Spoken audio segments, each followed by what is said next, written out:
So over the last 3 weeks, how many people were here for the last 3 weeks? Okay. How many people were here last week? Last week was good. We preached a sermon series that we titled Get Out of Babylon. And the main idea behind that series was that we needed to get out of a Babylonian mindset, to get out of a way of thinking that is like the way the world thinks. Because the Bible says in the book of James chapter 4 and verse 4, don't you realize that friendship with the world makes you an enemy of God? It says if you want to be a friend of the world, you will make yourself an enemy of God.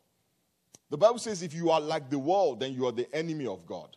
Then we looked at 1 John chapter 2 and verse 16, which says, for everything in the world, the lust of the flesh, the lust of the eyes, and the pride of life, they are of the world. And that tells us that the world is driven by the lust of the flesh, which is simply a desire to satisfy the cravings of the body and the soul. The world is driven by the lust of the eyes, a desire to satisfy the craving of the eyes, and the pride of life, a prideful desire, an egotistic desire to make a name for oneself. The Bible says in the book of Romans, chapter 12 and verse 2, it says, and be not conformed to this world, but be ye transformed by the renewing of your mind, that you may prove what is that good and acceptable and perfect will of God.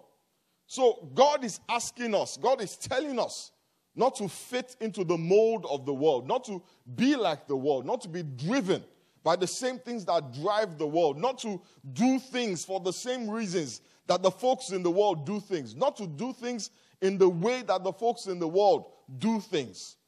But see, the awesome thing about our God, which is different from religion, God does not leave us with a negative. He does not just say to us, don't be conformed to the world. He gives us a positive. He doesn't just tell us, well, don't do this or don't do that. He tells us what to do. He does not just tell us to get out of Babylon. He shows us where to go. Amen? So for 3 weeks, we said, get out of Babylon. So the question then becomes, where do we go from here?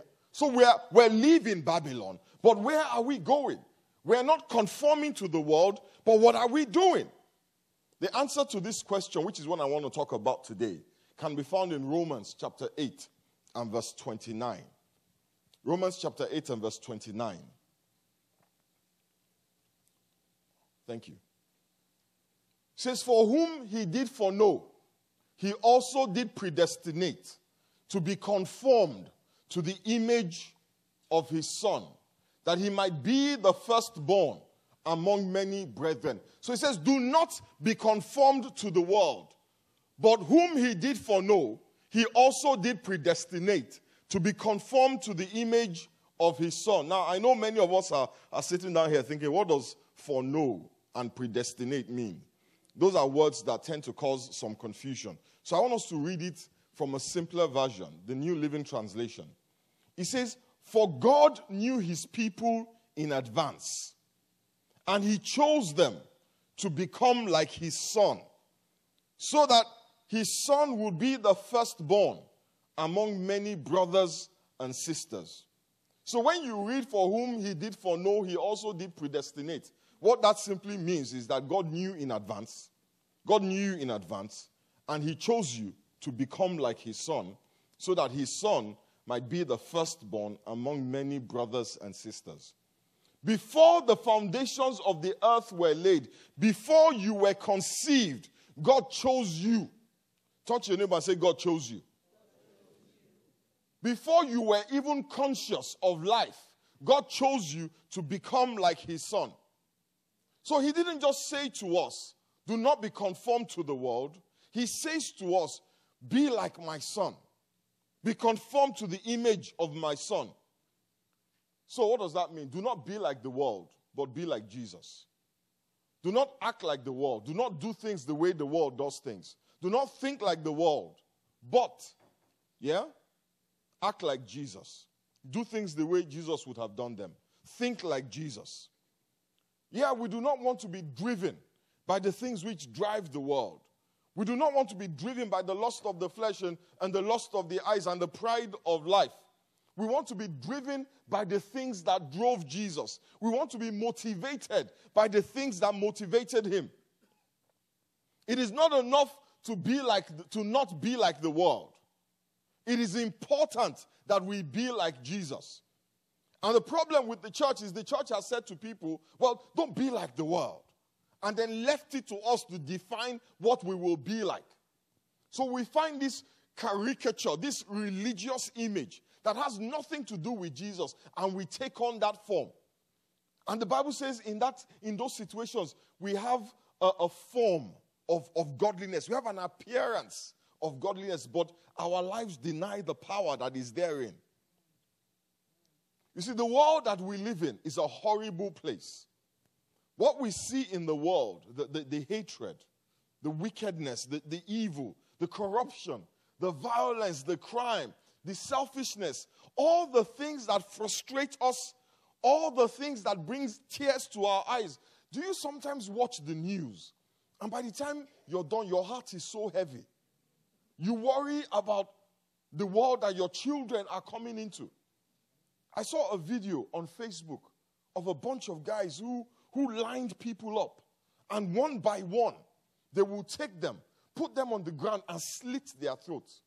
And they were filming it. And I'm thinking to myself, oh my God, what evil. What evil. All the things that break our hearts are the result of a human race that is driven by the lust of the flesh, the lust of the eyes, and the pride of life. Everything you hate about the world, everything you hate about the world comes from the evil in the hearts of man. Let me tell you something about the devil that people don't know. The devil himself cannot do anything on this planet without a man. What did I say? The devil cannot do anything without a man. And as long as men are driven by pride and greed and selfish emotions, they are easy pawns of the devil. And the world will continue to be a terrible place. That is why you can make all the laws you want. You see, what laws do is that laws deal with the external. And laws will restrain a man when nobody is looking. But a lot of the evil that happen when nobody is looking. There are laws in the books in many countries about abortion. Are people not still committing abortion? There are laws about murder. Are people not still killing? There are laws about homosexuality. In some countries, homosexuality will get you executed. Are people not still being homosexual? Because the problem is not with law. The problem is with the heart of man. You see, you can make all the rules you want. As long as man is being driven by these things, the world will not change. Have you seen that Coca-Cola advert? You drink some Coca-Cola, yeah? That won't change the world. Singing songs about love. They've been singing songs about love from the beginning of time. Is the world a more loving place? We are the solution to the world's problem. You are the solution to the world's problem. You are God's way of fixing the world. You are a manifestation of God's wisdom. In fact, the Bible says in Ephesians chapter 3 and verse 10 that God's intention was to use you to display his wisdom to the principalities and the powers and the rulers of the world. God's intention was that you would fix the world. Turn to your neighbor and say, you're supposed to fix the world. Somebody's thinking like, how? Turn your Bibles with me to Matthew, the 5th chapter and the 13th verse. Or you can read it on the screen when they pull it up. Matthew 5 and 13. It says, you are the salt of the earth. But what good is salt if it has lost its flavor? Can you make it salty again? It will be thrown out and trampled underfoot as worthless. The Bible says you. Touch them and say you. You are the salt of the earth.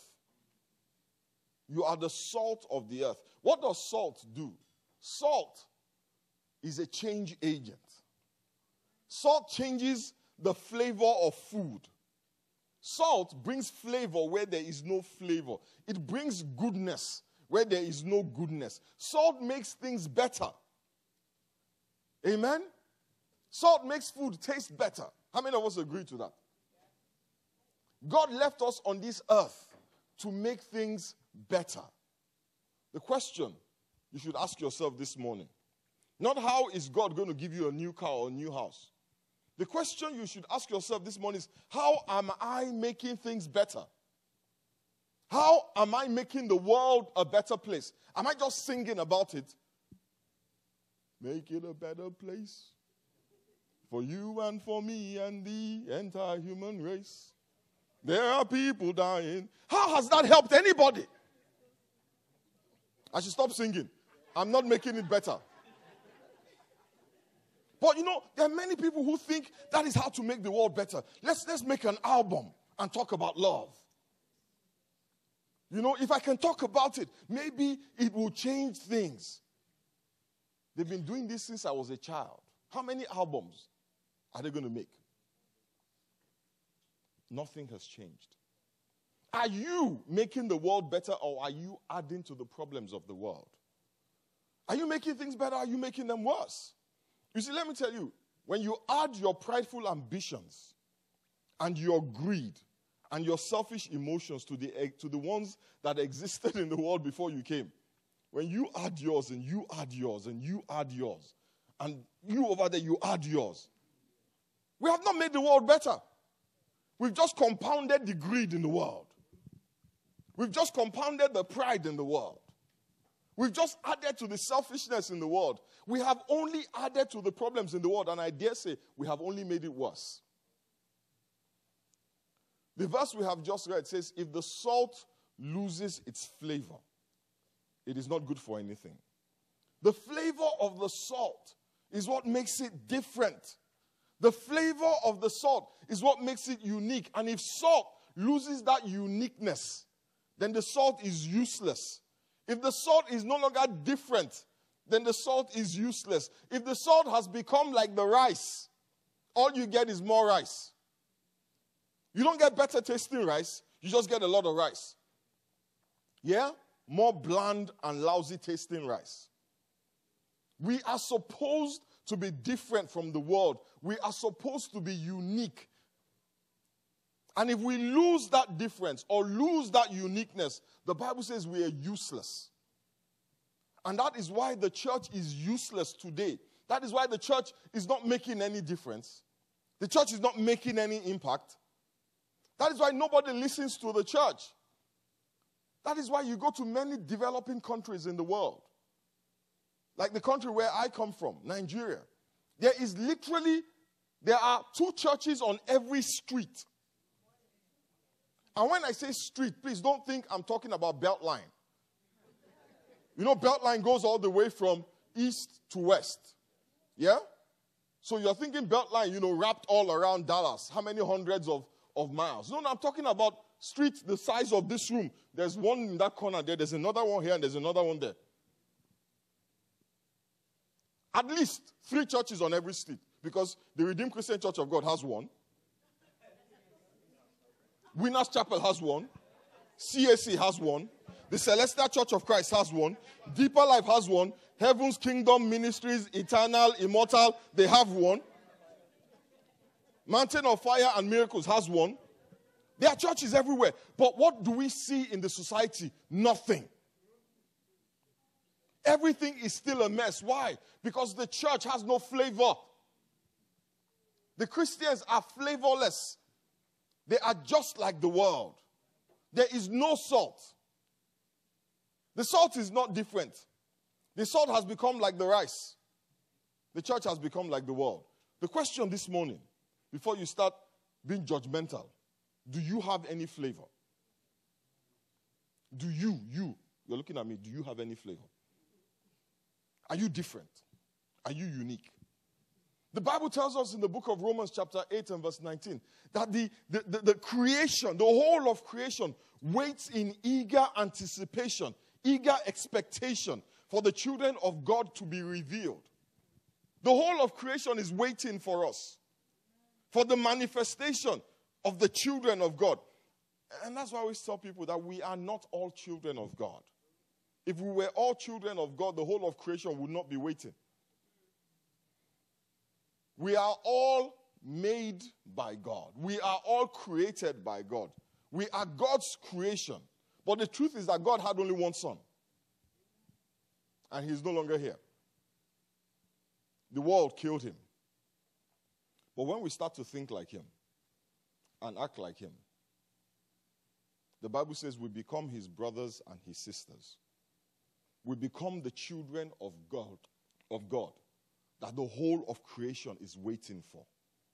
When you think like him and act like him, you become that son of God. When you conform to his image, you literally become him. And the more like Christ we are, the more we can change the world. The more like him you are, the more flavorful you are. The less like him you are, the less flavor you have. So when we say, do you have any flavor? The question really is, to what extent are you like him? To what extent are you conformed to his image? If you are not conformed to his image, or if you were conformed to his image, if you used to be like him, but you know what, you're in America now, so we got to do like the Romans, man. When you're in Rome, do like the Romans. You are like the salt that has lost its flavor. And some of us never had it.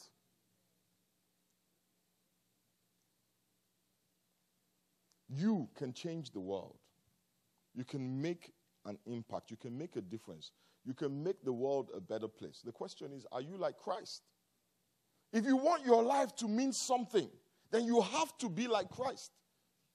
It is not about writing songs and building bridges.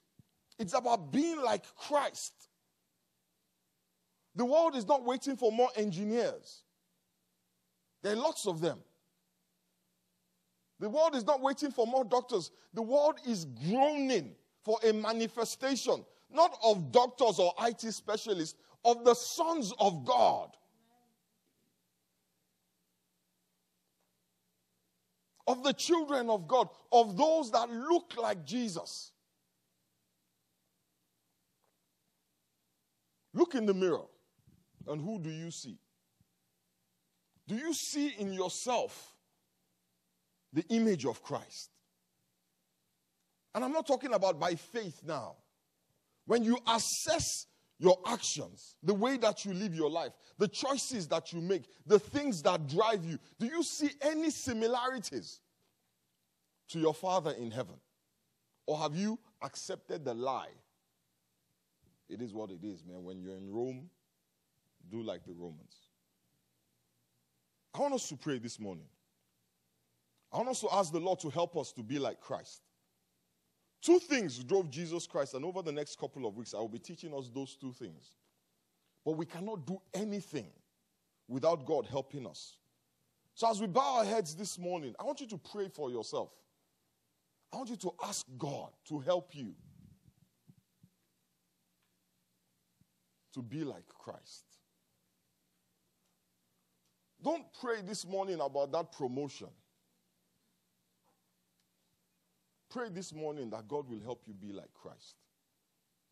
Pray this morning that God will give you the strength to do what needs to be done, to help you conform, to fit into the mold of our Lord and Savior Jesus. Father, we thank you and we bless you. Father, we give you praise. Father, the Bible says that if the salt does not have flavor, whether the salt lost the flavor or never had it in the first place, the salt is worthless. Father, your word says that the salt is good for nothing, only to be thrown on the street. But when salt has flavor, the salt is protected. The salt is hidden away from the elements. Father, help us to be salt with flavor. Help us to be salt with flavor, that we may be your sons and daughters Help us to focus on the things that matter. Help us to be driven by things that matter. Father, we bless you. Almighty God, we give you praise. In the mighty name of Jesus, we pray. Hallelujah.